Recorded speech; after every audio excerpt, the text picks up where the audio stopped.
Krishna Krishna. Hare Ram, Hare Ram, Rama Rama, Hare Hare. We continue reading from Bhagavad Gita as it is, chapter 4, text 19. Yasya sarve samarambhaha यस्य सर्वे समारम्भा kama sankalpavarjita कामसङ्कल्पवर्जिता jnanagni dagda karmanam ज्ञानग्निदग्धकर्ममं tam ahu panditam buddha. तमाहुः पण्डितं Buddha.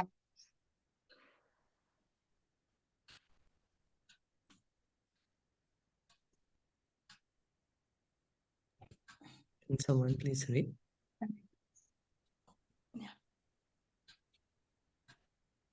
Okay, I can read. Okay. One is understood to be in full knowledge, whose every endeavor is devoid of desire for sense gratification. He is said by sages to be a worker for whom the reactions of work have been burned by the fire of perfect knowledge. Only a person in full knowledge can understand the activities of a person in Krishna consciousness. Because the person in Krishna consciousness is devoid of all kinds of sense gratificatory propensities. It is to be understood that he has burned up the reactions of his work by perfect knowledge of his constitutional position as the eternal servitor of the Supreme Personality of Godhead. He is actually learned who has attained to such perfection of knowledge. Development of this knowledge of eternal servitorship to the Lord is compared to fire. Such a fire, once kindled, can burn up all kinds of reactions to work. So here Krishna is saying, what does it mean to be full knowledge? We want knowledge. We are, there's different types of material knowledge. We enroll in different types of courses or universities to study different types of knowledge. But what is real knowledge? Full knowledge. Full knowledge. Here, Srila Prabhupada is saying perfect knowledge that we are the eternal servitor of the Supreme Personality of Godhead. Each of us living entities, we are spirit souls, and each of us have an eternal loving relationship with Krishna. That is real knowledge. One who has realized this knowledge is actually learned. And Prabhupada is saying that once one has realized this knowledge, then this is liberated platform. Then all the work he does is not to get, we work because we want to enjoy the result of our work. I'm going to do this, so I'll get this. I'll do this and I'll get this. So that's sense gratification. But one who is situated on this perfect platform, I'm eternal servant of Krishna. All he does is to please Krishna. How can I please Krishna? He may be doing his duties, whatever duties he has, in the society. But all is for pleasure of Krishna. We have so many examples, no? Like Maharaj Janak, he's a king. It's not that he's abandoned his duties, but he's working for the pleasure of Krishna. Yeah, Arjuna, Krishna is telling Arjuna, you fight for my pleasure. So doing all the duties for Krishna's pleasure because Krishna will be pleased. So that is done by one who is understood to be liberated, self-realized. Self-realized. So the example is given that, I don't know if you'll have heard, that you want to eat French fries. So you go to the market, you buy the potatoes, wash them, peel them, fry them, and eat them. That's karma. We get reactions of that. We want to enjoy the result. And then we want to eat French fries, we do the same thing, go market, wash, peel, fry, and offer it to Krishna. So that becomes karma yoga. That has no reaction because the result is offered to Krishna. Of course, we are going to have it, but first we are offering it to Krishna. And then the other one is the intention itself from the beginning is to satisfy Krishna. So going to market, washing, peeling, frying, all for pleasure of Krishna, then offering it to Krishna. So that's bhakti. Okay, so how can we engage into some work that we also love to do or have fun while doing it, and also engage Krishna in that? We offer the result of that work to Krishna. No? For example, somebody likes to make this, computer websites and um, Mm. different posters and all that. So make it for Krishna. Like engaging our talents. Somebody's a painter, paint Krishna's Mhm. paintings. Somebody likes music, singing, sing Krishna bhajan. Okay, and Depends how what about if skills we someone, have. if sorry, if someone is like involved in stock market, if you are aware of stock and shares, and they do trading, so how about like they can benefit from this?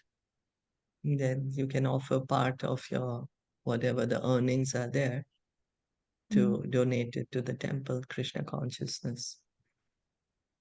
Okay, I see. And also, like, if you're doing one work and you are like you don't enjoy doing that, okay, and you want to change your maybe profession, or you want to take it as a side business or anything, and in that case also we need to, like, that would be for our own fun, right? And the Yeah, result. but we have to see, is it that because each of us has a nature, a guna and a karma, right? We just heard. So is it that we are more suited for this different kind of a job which we want to change to so that we can be peaceful and we can really give it our best? That's something we have to consider. And if it is, then it's better to change it. Okay, and offer the Depends results on to what Krishna we are, as well, right? yeah, yeah, and offer the results Mhm. to Krishna. Like we are naturally inclined to a particular work. Yeah. And if we are able to do that, then it's very good. Okay, do you believe that that natural inclination towards something is that that's calling from God, or that's a God's call, whatever we call it? No, it's the modes of nature that we are in. Okay. Yeah, we are controlled by the modes of nature, the guna and karma. And that's why Mhm. Krishna also made the divisions that we can work according to the modes we are in. Okay. Calling from Krishna, that's going to be bhakti. Okay. Mm. Okay. Thank you. Thank you. Tyakva karma phalasangam त्यक्त कर्म फलासंगम nitya tripto nirashraya नित्य तृप्तो नात्रय karmani abhipravrittopi कर्मणे अभिप्रवृत्तोऽपि naiva kinchit karoti saha. चित करोति सः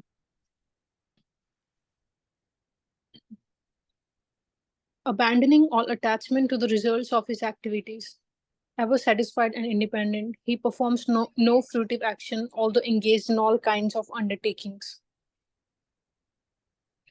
This freedom from the bondage of actions is possible only in Krishna consciousness, when one is doing everything for Krishna.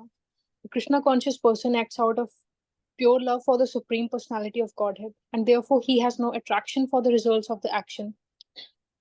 He's not even attached to his personal maintenance, for everything is left to Krishna, nor is he anxious to secure things, nor to protect things already in his possession. He does his duty to the best of his ability and leaves everything to Krishna. Such an unattached person is always free from the resultant reactions of good and bad. It is as though he were not doing anything. This is the sign of akarma, or actions without fruitive reactions. Any other action, therefore, devoid of Krishna consciousness, is binding upon the worker, and that is the real aspect of vikarma, as explained herein before. So we just gave the example of the potato. Now, which Hmm. example fits this?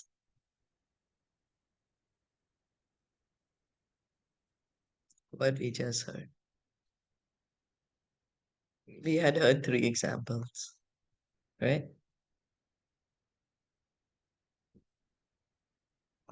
Do you remember which were the three?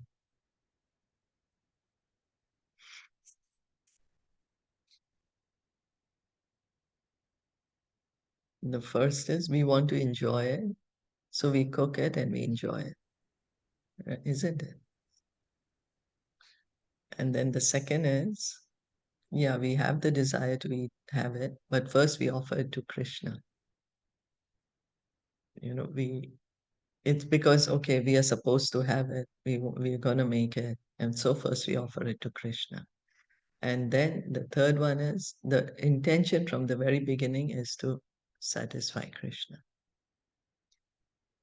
So here, so karma yoga, that's the second one. He's doing the duty best of his ability and leaves everything to Krishna. This is describing karma yoga, that we do our duty, whatever is our duty. And we are doing our duty not so that we are going to get something out of it, but doing our duty as an offering to Krishna. Because after all, Krishna says this Varna Sharma system is made by him. He wants us to do our duties, whatever they are in society. So doing our duty for the pleasure of Krishna, that's karma yoga. And that's the whole premise of Bhagavad Gita. Krishna is telling Arjuna that you do your duty, you offer the result to me. Nishkam karma yoga. Don't get attached to the result of your duty, of your activities, whatever they may be, good or bad, the reactions. So then we don't get attached to the results. And that's the reason we don't get karma for it. And like this, we can get liberated and get out of the material world. So because karma yoga, because we are, attached to doing certain kind of a work, and just now as we were explaining, or we are inclined to do one particular work. So we can't immediately stop it because the modes are going to act anyways. So we do that work and offer the result to Krishna. Then that becomes karma yoga. Then we don't get the results.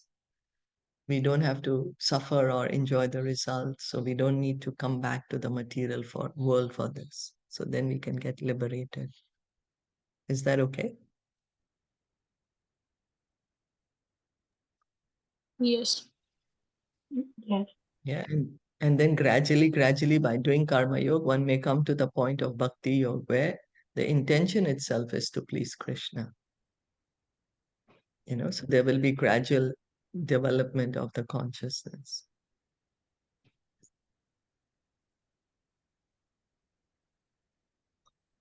Nirashiryata chittatma Nirasha yata chitama. yakta sarva parigraha Tyakta sarva parigraha. shariram kevalam karma Shariram kevalam karma. kurvan apnoti kilbisham. Kurvan napnoti kilbisam.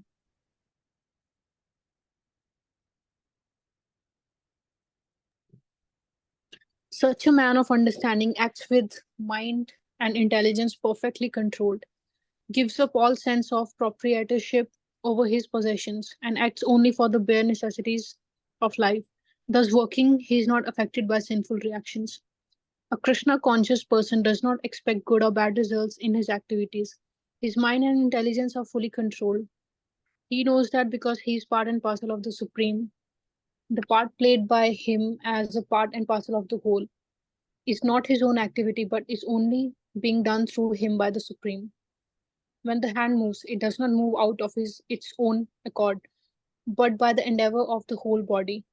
A Krishna conscious person is always dovetailed with the supreme desire, for he has no desire for personal sense gratification. He moves exactly like a part of a machine. As a machine part requires oiling and cleaning for maintenance, so a Krishna conscious man maintains himself by his work just to remain fit for action in the transcendental loving service of the Lord. He is therefore immune to all the reactions of his endeavors.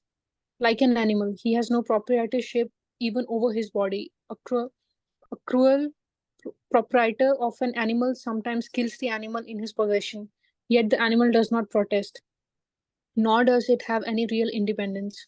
A Krishna conscious person, fully engaged in self realization, has very little time to falsely possess any material object. for maintaining body and soul. He does not require unfair means of accumulating money. He does not therefore become contaminated by such material sins. He is free from all reactions to his actions. So the Krishna conscious person, the pure devotee, he's understood his position. We just heard in the earlier purport, Srila Prabhupada saying, real knowledge, understanding that I'm eternal servitor of Krishna, have a loving relationship with Krishna. So such a Krishna conscious person, because he's already realized this, that he has this loving relationship with Krishna, he does everything for Krishna's pleasure. He does not want to engage in material pleasure anymore. He's not attached to the results of his activities. He understands himself that he is an instrument in the hands of God. Like even in this war, Krishna is telling Arjuna, you become my instrument. Don't bother if you're going to win the war or not, but you become my instrument. So the Krishna conscious person, he understands, the pure devotee, he understands that everything is happening by the will of the Supreme Lord. Yeah, that's why Prabhupada is giving the example as a part of a machine is oiling and cleaning for maintenance. So Krishna conscious, the part of the machine moves. The Krishna conscious person moves just like a part of a machine. He understands that he's a part of a bigger plan. He understands that he's not the controller. He understands Krishna is the controller. Everything is happening under Krishna's plan, and he's playing his part. Like a director is there. The director tells the different actors, oh, you do this, you do this, you do this, and then the movie is made. So this is what. Imagine if all the actors tell the director, hey, why should I do what you're telling me? Each actor will say, I want to say this lines, I want to do this, I want to do that. Then there's no movie. That's what we are trying to do here in the material world. But if we just simply understand, then we are all instruments in the hands of Krishna, part of a bigger plan. So a pure devotee, he understands this. And so he works, all his activities are for the pleasure of Krishna. And because of that, he has no attachment to this material world. So he maintains the body, of course. He understands he's inside the body, so he needs to work to maintain the body. But all the maintenance of the body is done so that can engage in Krishna consciousness, can engage in hearing and chanting, working, maintaining the body, getting a job or whatever, to be able to maintain the body, to be able to serve Krishna.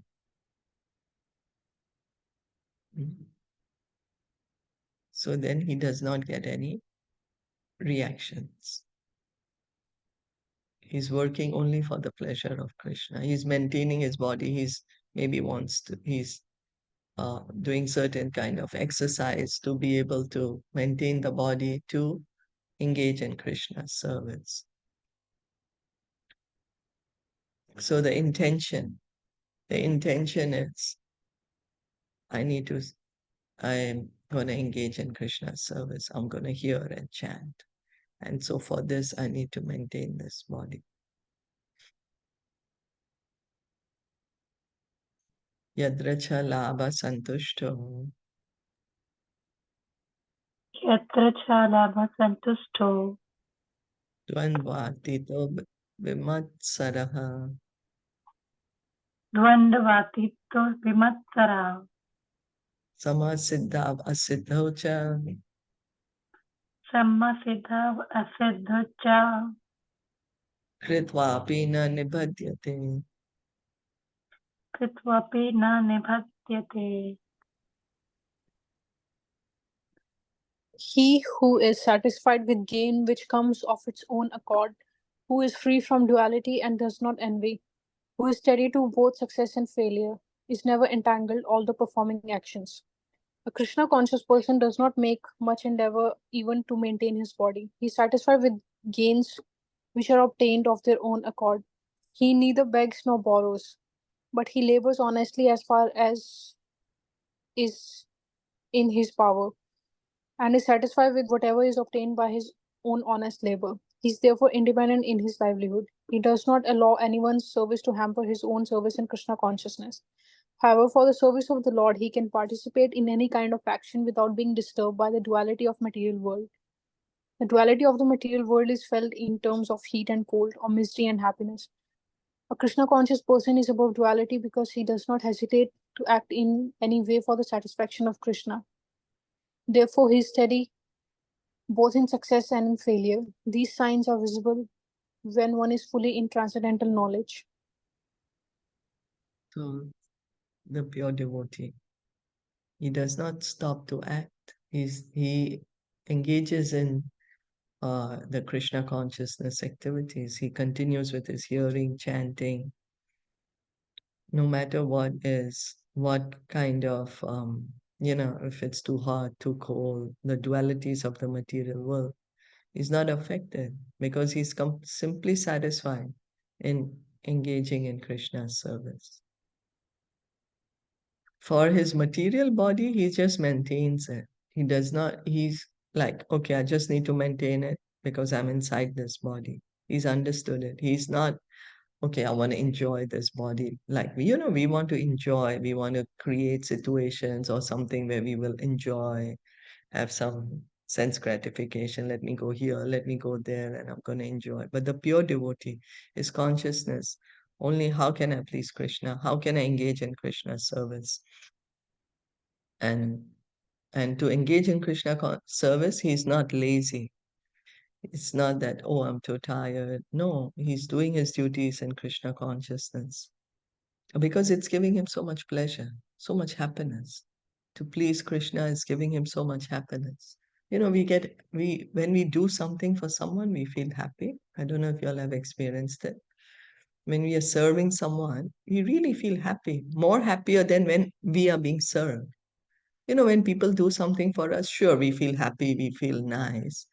But when we are doing something for someone else, that really touches our heart. We feel more satisfied. Why? Because the nature of the soul is to serve. So this perfection of service is when we can serve Krishna. And then we can feel the ultimate happiness, transcendental happiness. And service to Krishna begins by hearing and chanting.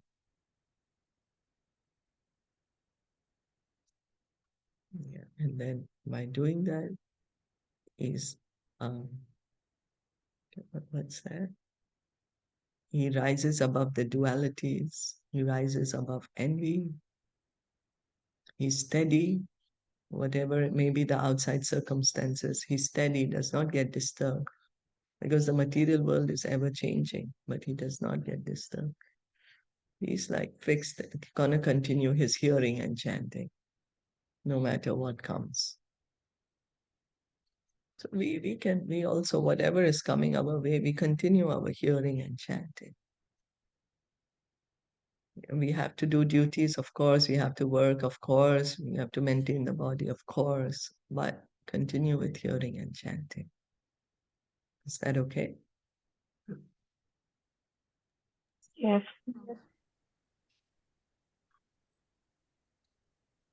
Gata sangasya muktasya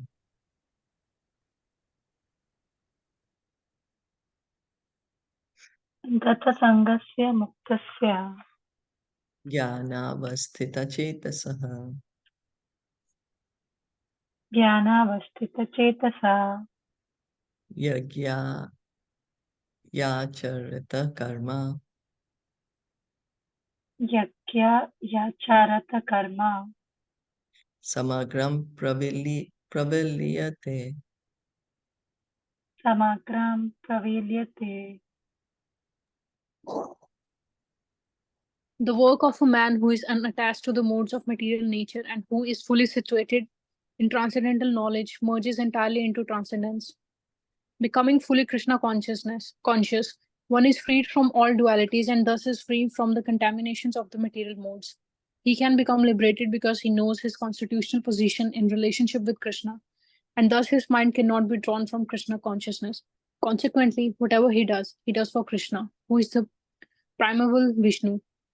Therefore, All his works are technically sacrifices because sacrifice aims at satisfying the Supreme Person, Vishnu, Krishna. The resultant reactions of all such works certainly merge into transcendence, and one does not suffer material effects. So sacrifice. In the third chapter, Krishna was saying about sacrifice. Sacrifice for the pleasure of Lord Vishnu. Sacrifice for the pleasure of Lord Krishna. And so any work which is done for the pleasure of Krishna or Lord Vishnu is called sacrifice. It's bhakti basically, because you're doing it to please Krishna. And in this age of Kali, the sacrifice recommended is chanting the Hare Krishna mantra. That is what all the Shastras are recommending us in this age of Kali. Kali Yuga Dharma Hari Nam Sankirtan. Hare Nam, Hare Nam, Hare Nam Eva Kevalam, Kalau Naste, Vanaste, Vanaste, Gatir Anyatha. The only way of perfection in this life is chant the Hare Krishna mantra, the holy names, the names of Lord Hari. There is no other way. And it's repeated 3 times because we may think, okay, let me do this. Maybe I can get a way out, Maybe I can do this. But then it's stress. No, there is no other way. Again, we may say, oh, let me follow this XYZ path. Oh, but again, it's stress. There is no other way. Again, we may think, oh, let me do this instead. I'll bypass this. But it's again stress. There is no other way. It's repeated 3 times that there is no other way in this age of Kali to liberation, to self-realization, to perfection, rather than chanting the holy names of Krishna, chanting the Krishna mantra. And the pure devotee, he's liberated. We are under the modes of nature. We act because the modes are making us act. Sometimes goodness, passion, ignorance, sometimes combination of all of them. But the Krishna conscious person, he's liberated. He's not under the modes of nature, the pure devotee. He's acting for the pleasure of Krishna. So whatever work he's doing, he's not getting karma for it. He's beyond the karma. He's on the liberated platform. He's doing all the works for Krishna's pleasure. So we can see that by engaging in bhakti, we can get liberated. The real liberation, not the artificial or temporary liberation of just sitting in the Brahma or Brahma Jyoti, but actually understanding our real constitutional position, that we have an eternal loving relationship with Krishna. Each and every one of us has an eternal loving relationship with Krishna. The more we hear and chant, the more we can revive this relationship. We need to revive this relationship. That's the goal of human life, to revive this love that we have for Krishna. It can be done by hearing and chanting. Brahma Arpanam Brahma Haver. Brahma Arpanam Brahma Have. Brahmagno Brahmanahutam. Brahmagno Brahmanahutam. Brahmeva Tena Gantavyam. Brahmaeva Taina Gantavyam. Brahma Karma Samadhina. Brahma Karma Samadhina. A person who is fully absorbed in Krishna consciousness is sure to attain the spiritual kingdom because of his full contribution to spiritual activities in which the consummation is absolute and that which is offered of the same spiritual nature. How activities in Krishna consciousness can lead one ultimately to the spiritual goal is described here. There are various activities in Krishna consciousness, and all of them will be described in the following verses. But for the present, just the principle of Krishna consciousness is described. A conditioned soul entangled in material contamination is sure to act in the material atmosphere, and yet he has to get out of such an environment. The process by which the conditioned soul can get out of the material atmosphere is Krishna consciousness. For example, a patient who is suffering from a disorder of the bowels due to overindulgence in milk products is cured by another milk product, namely curds. The materially absorbed conditioned soul can be cured by Krishna consciousness as set forth here in the Gita.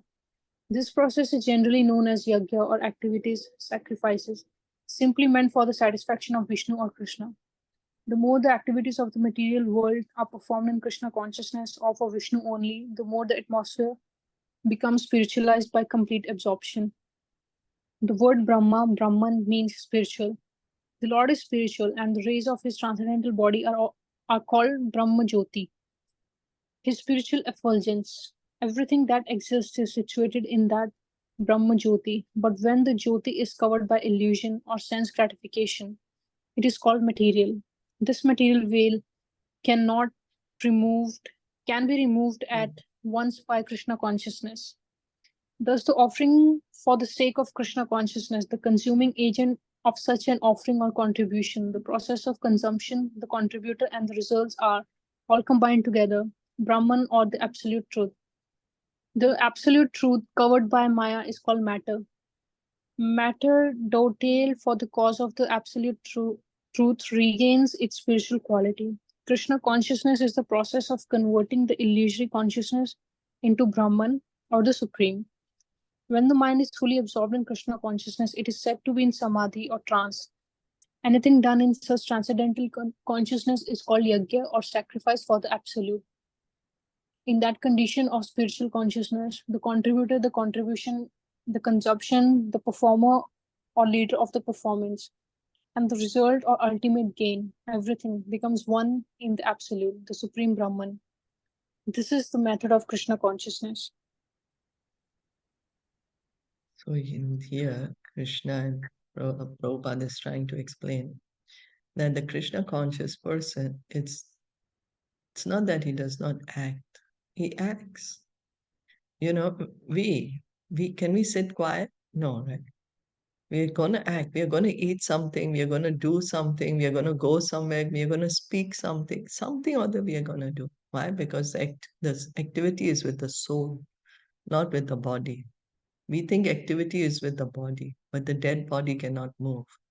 So activity is with the soul. Now, because we are conditioned under the modes of nature, we are acting under the control of these modes. We are thinking we are the body. So we are acting under these modes. But now we have to get out because we are spirit soul. So how can we get out? By engaging in Krishna consciousness. We can get liberated, come really to our original position that I have an eternal relationship with Krishna.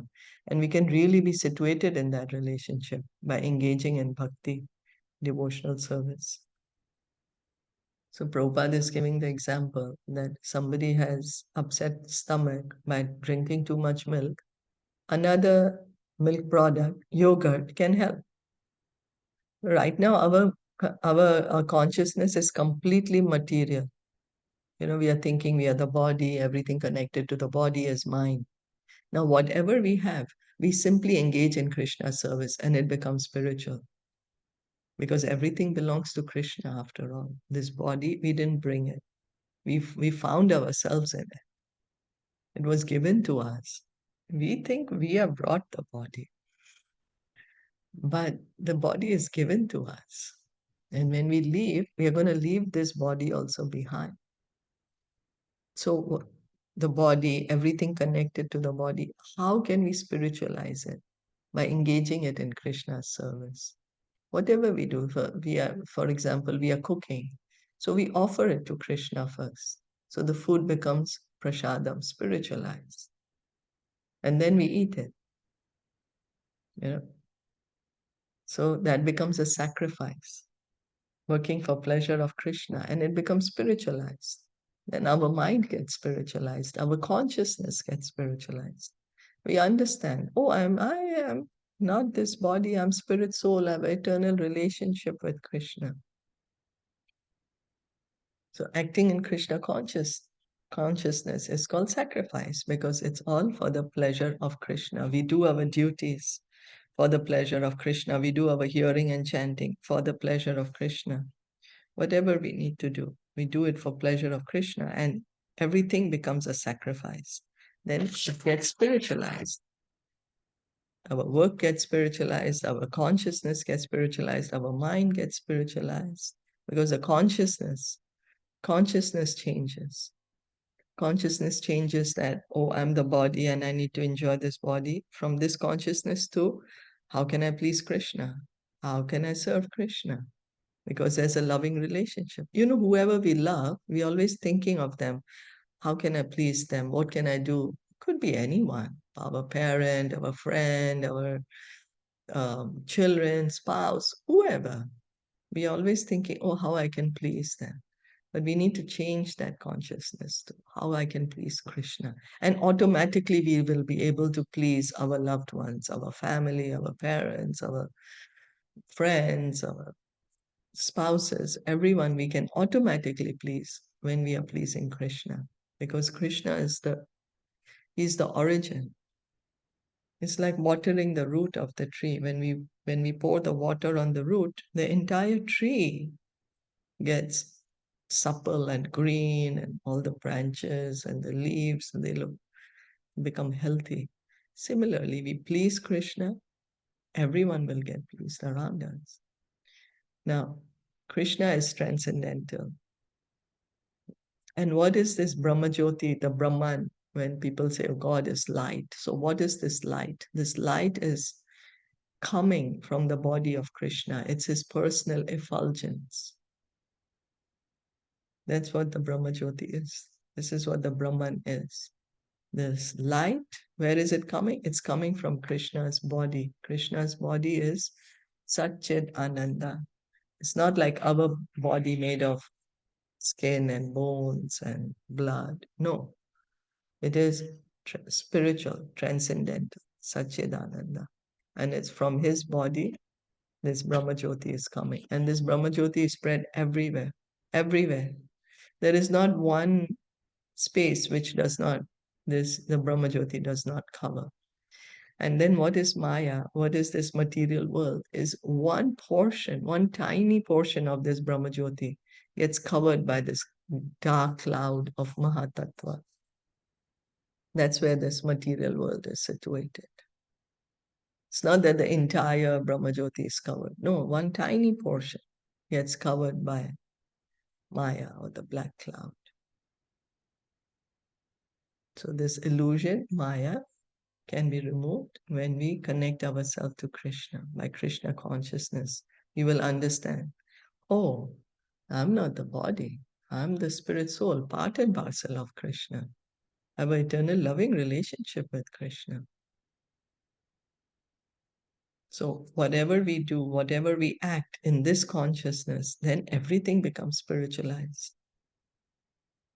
Because the consciousness is to please Krishna. So Prabhupada is saying, matter dovetail for the cause of absolute truth regains its spiritual quality. Like food, as we just said, food, we offer it to Krishna and then we have it. It's spiritual. The prasadam is spiritual. When we are cooking at home, we first offer to Krishna and we eat. It's not material then, it's spiritual. Engage the mind in thinking of Krishna. The mind gradually will become spiritual.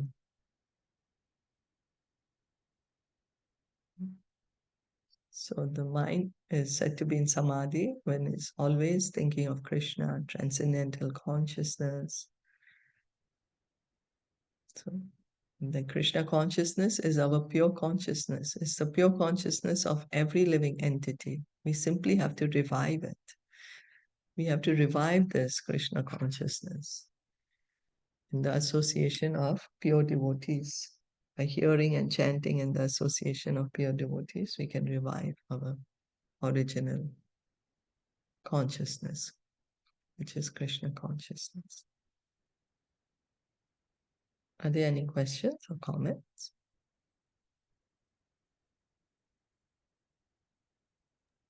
No.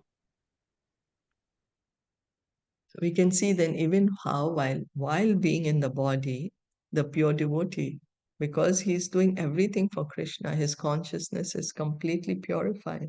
So he's liberated even while he is in this material body. Because his consciousness is How can I please Krishna? His consciousness is in the spiritual world. Devam eva pare yagyam Devam eva para yajnam. yogina pariyupasate Yogina pariyupasate. brahmagnav apare yagyam Brahmagnam apare yajnam. yagye nevopajuvati. Yajye naivo pajuvate.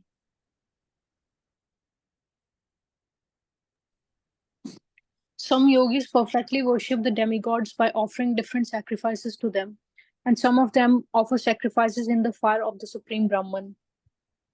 As described above, a person engaged in discharging duties in Krishna consciousness is also called a perfect yogi or a first class mystic. But there are others also who perform similar sacrifices in the worship of demigods, and still others who sacrifice to the Supreme Brahman or the impersonal feature of the Supreme Lord.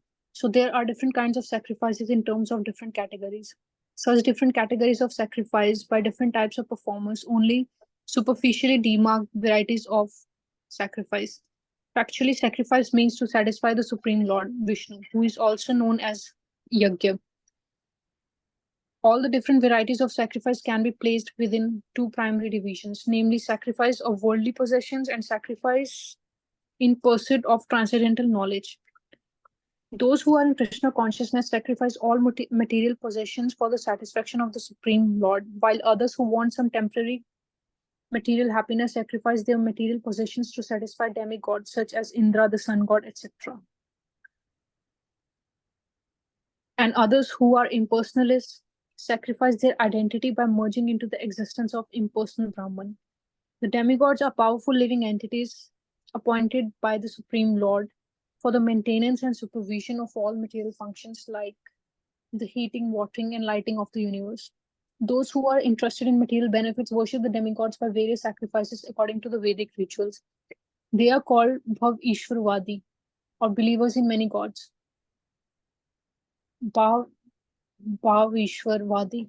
But others who worship the impersonal feature of the absolute truth and regard the forms of the demigods as temporary, sacrifice their individual selves in the supreme fire and thus end their individual existences by merging into the existence of the Supreme. Such impersonalists sacrifice their time in philosophical speculation to understand the transcendental nature of the Supreme. In other words, the fruitive workers sacrifice their material possessions for material enjoyment, whereas the impersonalist sacrifices his material designation with a view to merging into the existence of the Supreme. For the impersonalist, the fire altar of sacrifice is the Supreme Brahman, and the offering is the self being consumed by the fire of Brahman. The Krishna conscious person, like Arjuna, however, sacrifices everything for the satisfaction of Krishna, and thus all his material possessions as well as is his own self, everything is sacrificed for Krishna. Thus, he is the first class yogi, but he does not lose his individual existence. So here, Krishna is speaking about demigods and about the impersonalists. So, who are the demigods? Demigods, they are living entities who have been given this position to manage the affairs of the material universe. They are powerful living entities. They are devotees of Krishna. They are appointed by Krishna.